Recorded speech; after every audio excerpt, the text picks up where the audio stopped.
C'est le vendredi que les amis du circuit de Gueux se réunissent. Des nostalgiques des grandes heures du lieu qui n'entendent pas laisser tomber en poussière ce site mythique. Ceux qui viennent à Reims vont voir les maisons de champagne, vont voir la cathédrale et viennent au circuit de Gueux. Voilà. C'est en 1926 que le circuit a été ouvert. Les plus grands champions s'y sont illustrés. Fangio, Jackie Stewart ou Maurice Trintignant en ont fait une boucle légendaire. Raymond Roche en avait eu l'idée. Cette ancienne briqueterie était désaffectée et Raymond Roche voit cette grande ligne droite ici et la grande ligne droite de la Nationale 31, cette ligne droite 2 km 500 et ici 2 km. Il s'est dit il faut que je fasse quelque chose, il faut que je fasse un circuit, mais un circuit de vitesse. Mais en 1969, quand les pilotes ont demandé plus de sécurité, tout s'est arrêté, laissant tribunes et stands à l'abandon.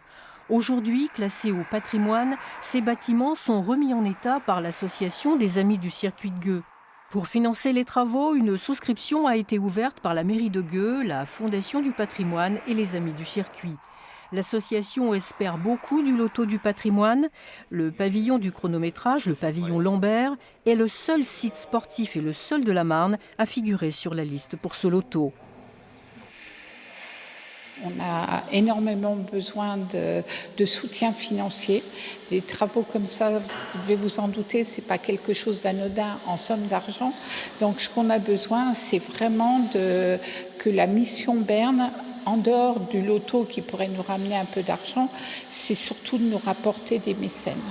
Cela ne couvre que 10 à 15% des travaux, mais pour se financer, l'association vend quelques produits dérivés aux clubs et aux touristes.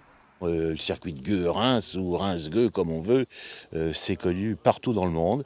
Et la preuve est c'est que c'est connu, c'est qu'ils viennent.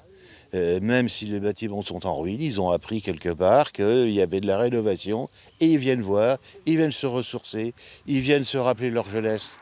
Aujourd'hui encore, on vient d'Australie, d'Allemagne et beaucoup de Grande-Bretagne pour admirer ce morceau d'histoire de l'automobile.